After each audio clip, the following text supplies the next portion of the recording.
नमस्कार, आर्या न्यूज देख रहे हैं आप। मैं हूं आपके साथ पल्लवी सिंह। प्रधानमंत्री नरेंद्र मोदी ने वीडियो कॉन्फ्रेंसिंग के जरिए उत्तराखंड के रोजगार मेले को संबोधित कर दिया है और इसी दौरान उन्होंने कहा कि उत्तराखंड में केंद्र सरकार हो या भाजपा सरकार, प्रत्येक युवा को उनकी रुचि और क्षमता के आधार पर आगे बढ़ने के लिए नए अवसर और तरीके सुनिश्चित करना यह हमारा निरंतर प्रयास रहा है। गांव गांव में इंटरनेट सेवा, डिजिटल सेवा देने वाले कॉमन सर्विस सेंटर्स में भी हजारों युवा काम कर रहे हैं। साथियों, जैसे जैसे उत्तराखंड के दूर सुदूर के इलाके रोड, रेल और इंटरनेट की कनेक्टिविटी से जुड़ रहे हैं, वैसे वैसे टूरिज्म सेक्टर का भी विस्तार हो रहा है। नए नए पर्यटन स्थल टूरिज्म मैप में आ रहे हैं। इसमें उत्तराखंड के युवाओं को वही रोजगार घर के नजदीक मिल रहे हैं जिसके लिए वे पहले बड़े शहरों का रुख करते थे। मुद्रा योजना टूरिज्म में रोजगार और स्वरोजगार को बल देने में बहुत मदद कर रही है। इससे दुकान, ढाबे, गेस्ट हाउस, होम स्टे ऐसा व्यवसाय करने वाले साथियों को 10 लाख रुपए तक का ऋण बिना गारंटी के मिल रहा है। पूरे देश में अभी तक 38 करोड़ मुद्रा ऋण दिए गए हैं। ये ऋण पाने वाले लगभग 8 करोड़ युवा पहली बार उद्यमी बने हैं। इसमें भी महिलाएं, एससी, एसटी, ओबीसी वर्ग के हमारे साथी, उनका हिस्सा सबसे ज्यादा है। अपने सेवा भाव से आपको राज्य और राष्ट्र में विकास और विश्वास के प्रयासों में अपना भरपूर योगदान देना है। आप में से तो अधिकतर साथी शिक्षा के क्षेत्र में सेवा देने वाले हैं। नई राष्ट्रीय शिक्षा नीति के माध्यम से भारत के युवाओं को नई सदी के लिए तैयार करने का संकल्प आज देश ने लिया है। उत्तराखंड में इस संकल्प को जमीन पर उतारने का दायित्व आप जैसे मेरे युवा साथियों के कंधों पर है।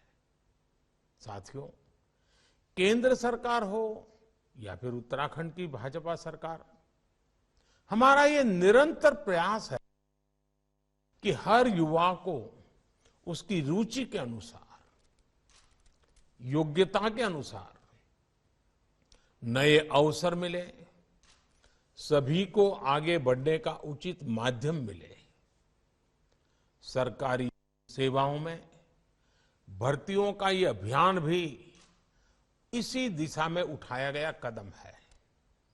बीते कुछ ही महीनों में केंद्र सरकार ने देश के लाखों युवाओं को नियुक्ति पत्र दिए हैं। देश भर में जहां भी भाजपा सरकारें हैं, केंद्र शासित प्रदेश हैं, वहां भी बड़े स्तर पर। मुंबई में बीजेपी अध्यक्ष आशीष शेलार ने संजय राउत के ऊपर बड़ा बयान दे दिया है। उन्होंने क्या कुछ कहा, वो आपको सुनवाते हैं। संजय राउत जी अपने औकात में रहे और अपने औकात से ज्यादा बात करने की जरूरत नहीं है। ना आप एक चुनाव लड़े हो, ना एक चुनाव जीते हो। किसी के फेंके हुए टुकड़ों पर तुम्हारा घर चल रहा है। उस व्यक्ति ने किसके ऊपर। और महाराष्ट्र में शिवसेना का नाम और निशान छिन जाने के बाद उद्धव गुट के प्रमुख नेता संजय राउत ने बीजेपी और शिंदे गुट पर बड़ा हमला बोला। उनका कहना है कि उनकी पार्टी से नाम और निशान छीनने के लिए 2000 करोड़ रुपए का लेन देन हुआ है। और संजय राउत ने यह भी कह दिया है कि एक बहुत बड़ा षड्यंत्र ये था जिसमें कि वो यानी कि एकनाथ शिंदे सफल हो गए हैं। लेकिन उनकी ये खुशी ज्यादा देर तक नहीं रहने वाली। उन्हें सुप्रीम कोर्ट पर पूरा भरोसा है। ठरेल ना, शिवसेनेची भूमिका काय आहे? ज्या गोष्टी कोर्टात सांगायच्या ते इथे कशा करता सांगितलं जातं. त्यासाठी आमच्याकडे तज्ज्ञांची एक समिती आहे, वकील आहे. ते पक्षप्रमुखांशी बोलून एक भूमिका ठरवतील आणि ते काम चालू आहे.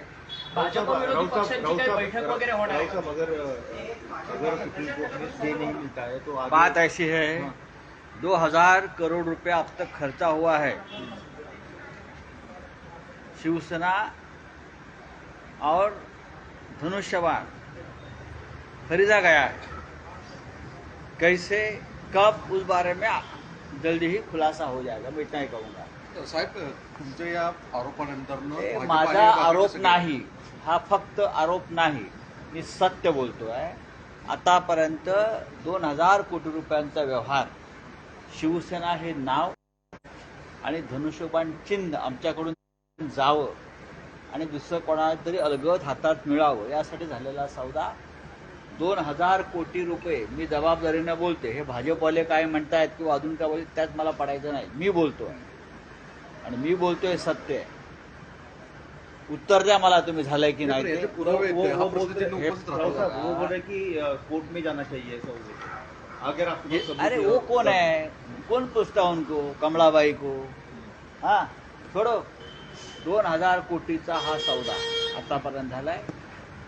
मी जे बोललोय त्यांच्या कायद्यात आरपार ते घुसलाय म्हणून ते तळमळत आहे, तडफडत आहेत. मी सत्य बोललोय, त्यांना कळले मला काय आहे ते.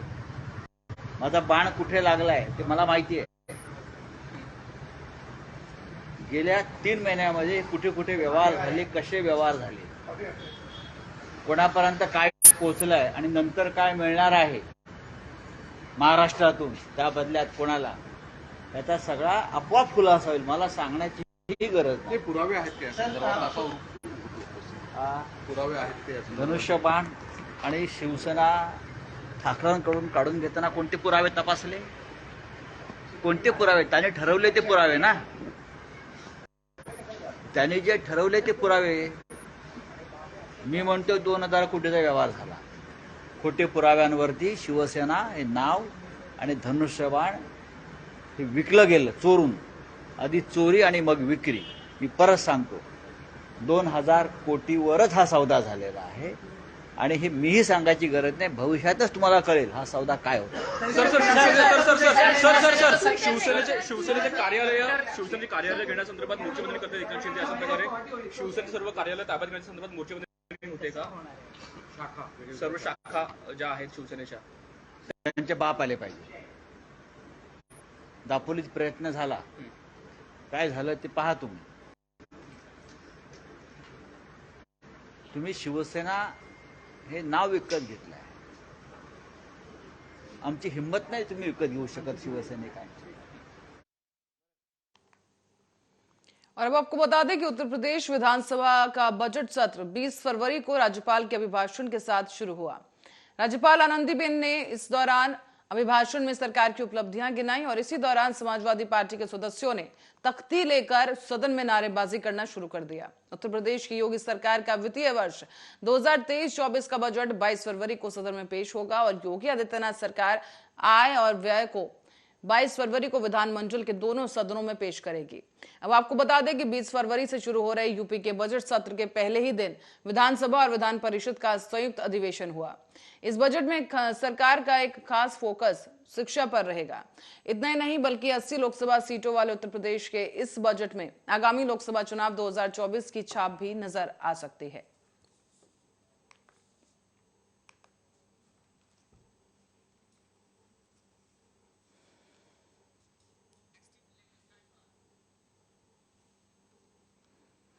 और उत्तर प्रदेश के डिप्टी सीएम ब्रजेश पाठक ने विधानसभा के बाहर हुए सपा के प्रदर्शन को उनका अमर्यादित व्यवहार बताया है.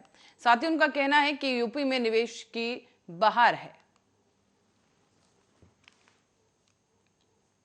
करते हैं, घोषणा करते हैं और प्रदेश की जनता समाजवादी पार्टी को इनके कुकर्तों को लेकर भी माफ नहीं करेगी. हमारी सरकार सभी घटनाओं के प्रति संवेदनशीलता के साथ एसआईटी की जांच चल रही है.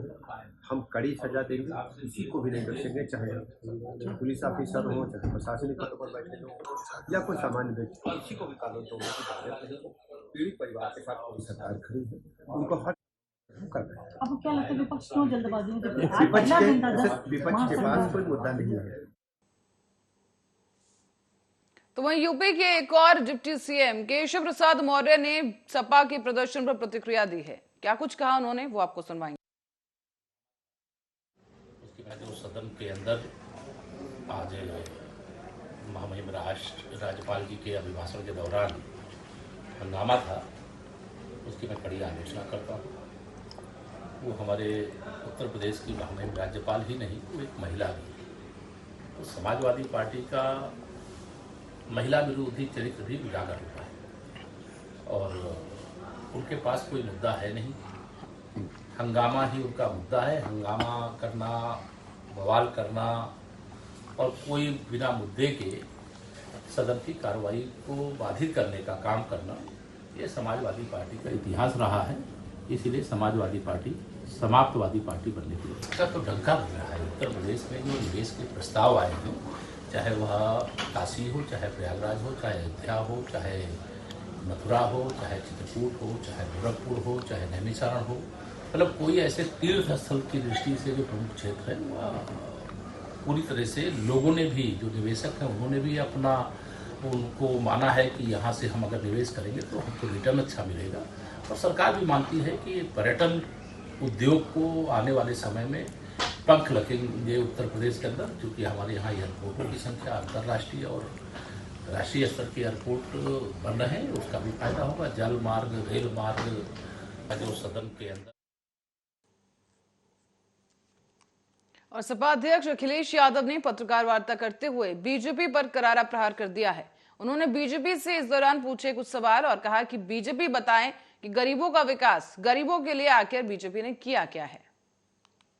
बीजेपी ने किसानों के लिए कहा कि आय दोगुनी होगी। 2022 आ गया है और 23 शुरू हो गया।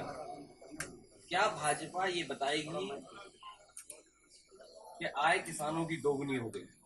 और आप में से सब लोगों को याद होगा कि एक बार यहाँ कुछ अधिकारियों ने बिजली विभाग का सरकारी कर्मचारियों के प्रोविडेंट फंड को प्राइवेट कंपनी में इन्वेस्ट कर दिया था और वो प्राइवेट कंपनी फेल हो गई। उसके बाद इस सरकार ने कार्रवाई की थी और उन लोगों को जेल भेज दिया था। आज देश के सामने सबसे बड़े उद्योगपति वो SBI और LIC का पैसा डुबा चुके हैं। क्या उत्तर प्रदेश की सरकार ने जिस तरीके से जेल भेजा था, क्या दिल्ली की सरकार SBI और LIC के बड़े अधिकारियों को जेल भेजेगी कि नहीं भेजेगी? और अगर उद्योगपति दिल्ली के डूबे हैं तो उसका असर उत्तर प्रदेश में दिखाई देगा।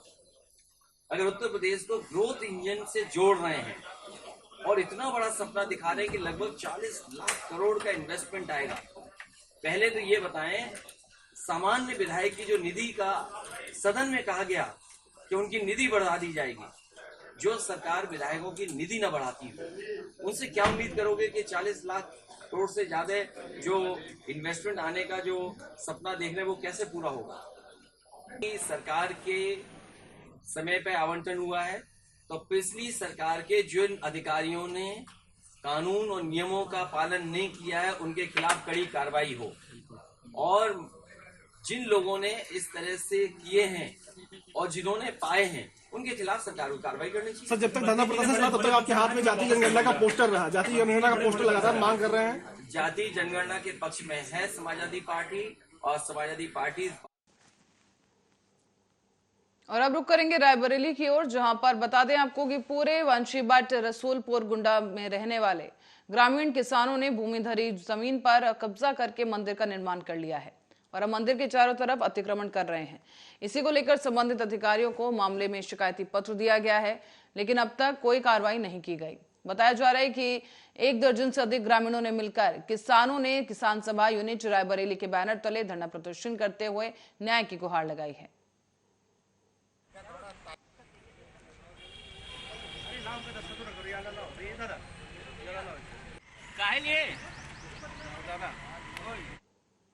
और उमरिया जिले के बिरसिंहपुर पाली अंतर्गत बिरसिंहपुर के बंद कोयला खदानों में सीआईएसएफ के जवान जो कि हर वक्त चौकस होकर ड्यूटी कर रहे हैं। इसके बावजूद चोर यहां से चोरी करके लोहा, केबल और कई दूसरा सामान ले जा रहे हैं।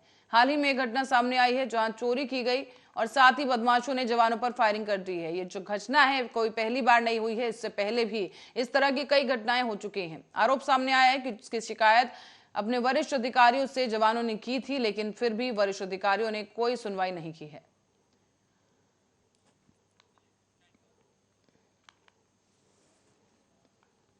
मध्य प्रदेश के उमरिया से खबर है, जहां पर उमरार नदी के तट पर सफाई कर पौधारोपण कर कलेक्टर और पुलिस अधीक्षक ने जिले में अंकुर अभियान की शुरुआत की है।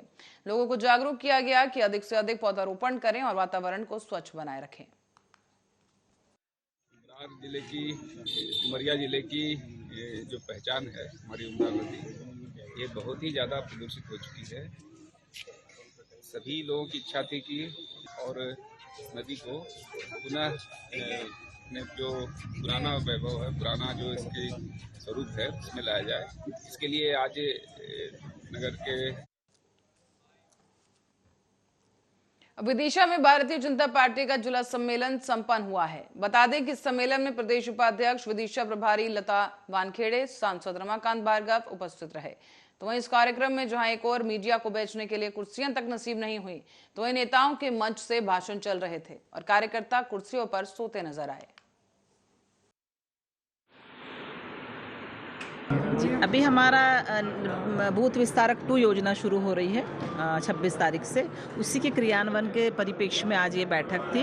हमने अपने कार्यकर्ताओं को प्रशिक्षण दिया कि उन्हें किस तरह से आगे बूथ की समितियां बनाना है, किस तरह पन्ना प्रमुख बनाना है, पेज समितियां बनाना है और नीचे शक्ति केंद्र के जो हमारे प्रभारी टोली बनी है उनके क्या करणीय कार्य होंगे, इस विषय पर आज चर्चा थी।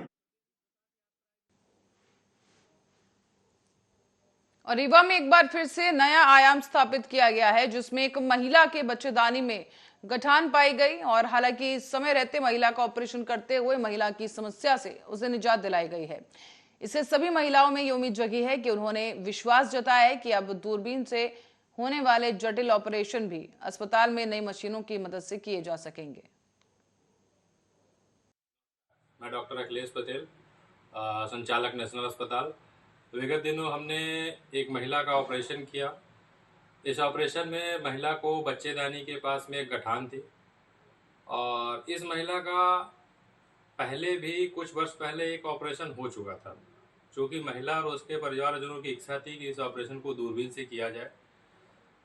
इस ऑपरेशन में जब किसी मरीज को पहले से ही एक ऑपरेशन हो चुका होता है तो आंतें अंदर चिपक जाती हैं, जिसमें दूरबीन से ऑपरेशन कर पाना थोड़ा मुश्किल होता है।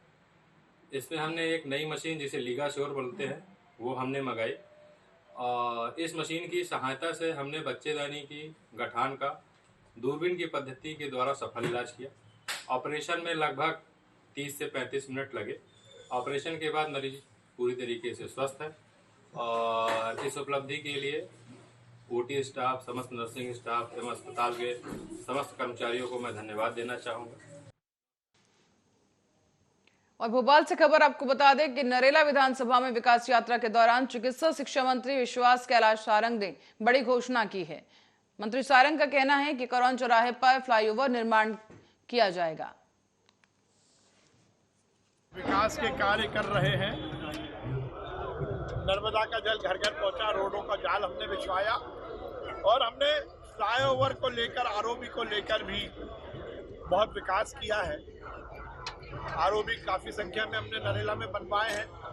आज हमने निर्णय लिया है कि करोद चौराहे पर एक हम फ्लाईओवर बनवा रहे हैं जो लगभग 30 करोड़ का बनेगा, जिससे करोद चौराहे की जो ट्रैफिक की समस्या है वो पूरी तरह से निदान हो जाएगी। एयरपोर्ट के रास्ते से जो ट्रैफिक आता है गांधीनगर से होते हुए, उसके लिए हम एक फ्लाईओवर बनवा रहे हैं। इससे निश्चित रूप से करोद क्षेत्र की समस्या पूरी तरह से निदान होगी। हमारा और दंतेवाड़ा से अगली खबर है। बता दें कि जिला अस्पताल यहां जिले के सभी अन्य छोटे स्वास्थ्य केंद्रों से बड़ी संख्या में मरीज रेफर होकर पहुंचते हैं। उस जिला अस्पताल के डॉक्टरों ने वेतन को लेकर हो रही परेशानी से तंग आकर एक दिन की सांकेतिक हड़ताल कर दी है। इन डॉक्टरों में विशेषज्ञ, सर्जन और आपातकालीन जैसे डिपार्टमेंट को संभालने वाले डॉक्टर भी शामिल हैं। सर, कोरोना के समय से हम लोग सभी 12 से 14 जितने चिकित्सक हैं, और वो भी ऐसे चिकित्सक हैं जो इमरजेंसी ड्यूटीज़ करना पड़ता है, जैसे मैं एनेस्थेटिस्ट हूँ, मेरे आसपास ऑर्थोपेडिक सर्जन और अन्य चिकित्सक हैं जो इमरजेंसी सेवाएं भी करते हैं। इनको सैलरी की समस्या, हम लोग को सैलरी की समस्या होने से हर महीने में 5-6 दिन प्रशासन के आसपास जाना पड़ता है, निवेदन करना पड़ता है और समय पे सैलरी नहीं मिल पाती है। कोरोना के समय भी हमने इतनी सेवाएं की है और कभी अपनी ड्यूटी नहीं भूले हैं। इनके बीच में भी रहकर जन समस्याओं का निवारण करते हुए हम लोग जितनी भी सेवाएं दे सकते हैं जनमानस को, उतनी सेवाएं दे रहे हैं सर। हम सभी डीएमएफ के डॉक्टर्स और कर्मचारी हैं यहाँ पर। हम लोग का जो सैलरी है और सैलरी का जो पार्ट है वो डीएमएफ मद के माध्यम से, जिला प्रशासन के माध्यम से आता है ये। और विगत कुछ वर्षों से हम ये देख रहे हैं कि सैलरी को लेके बहुत ज़्यादा समस्याएं हैं। हम लोग को समय पे सैलरी नहीं मिलता है और 2-2, 3-3 महीने का पेंडिंग हो जाता है। और हम अपने जो उच्च अधिकारी हैं हम उनसे संपर्क करते हैं तो हमें प्रॉपर उसका संतोषजनक उत्तर नहीं मिल पाता है और सभी कर्मचारी और चिकित्सा अधिकारियों का सैलरी पेंडिंग रहता है। और अमृतसर में चढ़ी कला स्पोर्ट्स क्लब की ओर से 7वां फुटबॉल टूर्नामेंट आयोजित करवाया गया है, जिसमें 32 टीमों ने भाग लिया। बताया जा रहा है कि फाइनल्स का मैच खेला गया है शाम को, और देखने के लिए उस मैच को पंजाब के कैबिनेट मंत्री हरभजन सिंह ईटी विशेष रूप से पहुंचे। उन्होंने इस दौरान पहले और दूसरे स्थान पर आई टीमों को इनाम भी दिया है। तो वहीं आपको ये बता दें कि कोरोना काल के दौरान ये मैच नहीं हो सके थे, इसीलिए 2 साल के बाद दोबारा से ये टूर्नामेंट करवाए गए हैं। देखो ਜਿਹੜਾ ਵੱਡਾ ਉਪਰਾਲਾ ਬਹੁਤ ਛੋਟਾ ਨਹੀਂ, ਇਹਨੂੰ ਆਪਾਂ ਬਹੁਤ ਵੱਡਾ ਉਪਰਾਲਾ ਕਹਿ ਸਕਦੇ ਆ। ਇਹ ਚੜ੍ਹਦੀ ਕਲਾ ਸਪੋਰਟਸ ਕਲੱਬ ਹੈ ਜੋ ਫੁੱਟਬਾਲ ਦੀ ਟੀਮ ਦਾ, ਇਹ ਅੱਜ 7ਵਾਂ ਇਹਨਾਂ ਨੇ ਟੂਰਨਾਮੈਂਟ ਤੋਂ ਲਗਾਤਾਰ ਮੁੰਡੇ ਨੌਜਵਾਨ ਸਾਡੇ ਸਾਥੀ ਜਿਹੜੇ ਇੱਥੇ ਕਰਾ ਰਹੇ ਆ। ਸਾਡੇ ਜੰਡਿਆਲਾ ਗੁਰੂ ਸ਼ਹਿਰ ਦੇ ਵਿੱਚ 7ਵਾਂ ਫੁੱਟਬਾਲ ਕੱਪ ਜਿਹੜਾ ਇਹ ਹੋ ਰਿਹਾ। 7 साल तो ये उपराला जरा चढ़ती कला क्लब जरा कर रहा साडे। मोगा थाना साउथ में सुखप्रीत बुढ़ा को अदालत ने 6 मार्च तक के लिए भटिंडा जेल भेज दिया है। दरअसल सुखप्रीत पर एक दर्ज मामले को लेकर मोगा पुलिस ने दोबारा सुखप्रीत को दिल्ली की तिहाड़ जेल से प्रोडक्शन वारंट को लेकर मोगा की अदालत में पेश किया था, जहां पर उसका 10 दिन का रिमांड लिया गया था। और आज 10 दिन पूरे हो रहे हैं, जिस पर सुखप्रीत को भारी फोर्स के साथ सुरक्षा के अधीन मोगा अदालत में पेश किया गया। यहां पर मानयोग अदालत ने सुखप्रीत को 6 मार्च तक के लिए जुडिशियल रिमांड पर भटिंडा के हाई सिक्योरिटी जेल में भेज दिया है।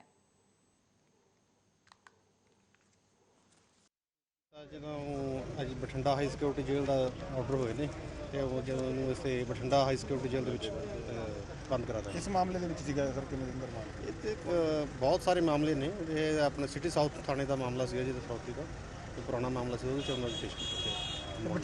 ਬਠਿੰਡਾ ਪੁਲਿਸ ਨੂੰ ਕਿੰਨੇ ਦਿਨ ਦਾ ਮਿਲਿਆ ਜੀ? ਉਹਨਾਂ ਨੇ ਨਹੀਂ ਲਿਆ ਹਜੇ ਰਿਮਾਂਡ, ਅੱਜ ਬਠਿੰਡਾ ਜੇਲ੍ਹ ਦੇ ਵਿੱਚ ਬੰਦ ਕਰਾ ਦੇਣਾ। ਉੱਥੋਂ ਜੇ ਕੋਈ प्रोडक्शन ब्रांच लेके जाऊंगा तो ले जाएंगे अगले। हाँ, जुडिशियल भेजांगे वो 6। और डिंडोरी से खबर है, जहां कोतवाली थाना के अंतर्गत घानामार गांव में बुजुर्ग पति पत्नी का शव झोपड़े के अंदर मिला है।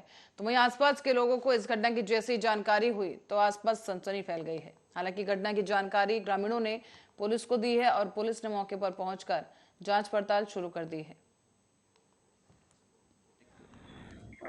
पारधी दंपति का शव उनके झोपड़ी में मिला है, जिसमें मृतक छगना पारधी और उसकी पत्नी शांतिबाई, इनके दोनों के सर में चोट लगी हुई, जिसके कारण उनकी मृत्यु हो गई है।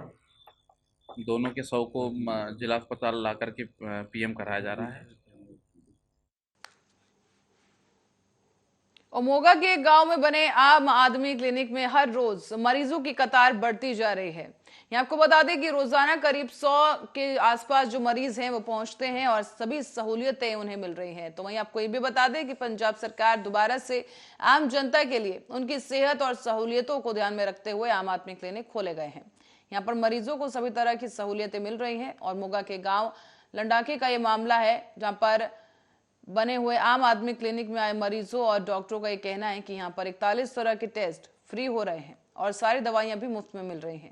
मरीजों ने सरकार को धन्यवाद दिया और कहा कि जहां जहां पर इस तरह की क्लिनिक नहीं है, वहां पर भी ऐसे क्लिनिक खोले जाने चाहिए। ਇਸ ਤੋਂ ਪਹਿਲਾਂ 4 ਦਿਨ ਪਹਿਲਾਂ ਮੈਂ ਫਰਾਈਡੇ ਨੂੰ ਫਸਟਲੀ ਮੇਰਾ ਰਾਉਂਡ ਸੀ ਔਰ ਮੈਂ ਆਇਆ ਸੀ। ਉਸ ਤੋਂ ਬਾਅਦ ਟੈਸਟ ਕਰਾਇਆ, ਦਵਾਈ ਲਈ। 4 ਦਿਨਾਂ ਦੀ ਦਵਾਈ ਦੇ ਵਿੱਚ ਮੈਨੂੰ ਬਹੁਤ ਕਾਰਗਰ ਰਿਜ਼ਲਟ ਮਿਲਿਆ, ਜੋ ਕਿ ਅੱਜ ਫਿਰ ਮੈਂ ਦੁਬਾਰਾ ਆਇਆ, ਨਾਲ ਤਾਂ ਰਿਪੋਰਟ ਲੈਣੀ, ਨਾਲ ਹੀ ਦਵਾਈ ਲੈ ਕੇ ਜਾਵਾਂਗੇ। ਔਰ ਬਹੁਤ ਵਧੀਆ ਫੈਸਿਲਿਟੀ ਲੱਗੀ ਮੈਨੂੰ, ਆਮ ਖਾਸ ਕਰਕੇ ਗਰੀਬ ਜਨਤਾ ਲਈ ਬਹੁਤ ਵਧੀਆ। ਜੋ ਕਿ ਆਪਾਂ ਸਰਕਾਰੀ ਮੈਡੀਕਲ ਜਾਂ ਪ੍ਰਾਈਵੇਟ ਮੈਡੀਕਲ ਤੋਂ ਆਪਾਂ ਦਵਾਈ ਲੈਂਦੇ ਹਾਂ, ਇੱਕ ਜਿਹੜਾ ਦਵਾਈ ਦਾ ਪੱਤਾ ਗਰੀਬ ਆ ਤੇ 100 ਰੁਪਏ ਦਾ ਮਿਲਦਾ, ਜੋ ਕਿ ਇੱਕ ਗਰੀਬ 350 ਰੁਪਏ ਦਿਹਾੜੀ। ਇਸ ਨੂੰ ਕਾਫੀ ਫਾਇਦਾ ਹੋ ਰਿਹਾ ਜੀ, ਬਹੁਤ ਸਰਕਾਰ ਦਾ ਬਹੁਤ ਵਧੀਆ ਉਪਰਾਲਾ ਹੈਗਾ। ਜਿਹਨੂੰ ਵੀ ਕਿਸੇ ਨੂੰ ਵੀ ਥੋੜੇ ਜਿਹੇ ਵੀ ਕੋਈ ਸਿੰਪਟਮਸ ਸ਼ੁਰੂਆਤ ਹੀ ਹੁੰਦੀ ਹੈ, ਉਹੀ ਲੋਕ ਆ ਜਾਂਦੇ ਆ, ਮੈਡੀਸਿਨਸ ਲੈ ਜਾਂਦੇ ਆ, ਸੋ ਦੈਟ ਉਹ ਵਰਸਨ ਅਪ ਨਹੀਂ ਹੁੰਦੀ। ਕੋਈ ਕਿਸੇ ਨੂੰ ਖਾਂਸੀ ਹੈ, ਜ਼ੁਕਾਮ ਹੈ, ਬੁਖਾਰ ਹੈ, ਇਹਦੇ ਨਾਲ ਕਾਫੀ ਫਾਇਦਾ ਹੋ ਰਿਹਾ ਲੋਕਾਂ ਨੂੰ। ਇੱਥੋਂ ਕਿੱਥੋਂ ਦੇ ਪਿੰਡਾਂ ਦੇ ਵਿੱਚ ਲੋਕ ਆ ਰਹੇ ਨੇ ਤੁਹਾਡੇ ਕੋਲ? ਕਾਫੀ ਦੂਰ ਤੋਂ ਵੀ ਆ ਰਹੇ ਜੀ, ਜ਼ੀਰਾ ਡਿਸਟ੍ਰਿਕਟ ਦੇ ਵੀ ਆ ਰਹੇ ਸਾਡੇ ਕੋਲ, ਫਰੀਦਕੋਟ ਦੇ ਵੀ ਕਈ ਆ ਰਹੇ ਹੈਗੇ ਆ। ਬਾਕੀ ਜਿਵੇਂ ਜਿਵੇਂ ਲੋਕਾਂ ਨੂੰ ਫਰਕ ਲੱਗ ਰਿਹਾ ਹੈ ਉਹ ਆ ਰਹੇ ਲੋਕ। ਅਗਰ ਗੱਲ ਕੀਤੀ ਜਾਵੇ ਮੈਡੀਸਨ ਦੀ, ਇੱਥੇ ਮੈਡੀਸਨ ਪੂਰੀ ਪ੍ਰੋਵਾਈਡ ਕੀਤੀ ਜਾ ਰਹੀ ਜਿੰਨੀ ਜ਼ਰੂਰਤ ਹੈ ਜੀ? ਹਾਂਜੀ, ਅਸੀਂ टाइमली इंडेंट कर रहे हैं। और इसी खबर के साथ बुलेटिन में फिलहाल के लिए इतना ही। देश दुनिया की तमाम खबरों के लिए देखते रहिए आर्या न्यूज।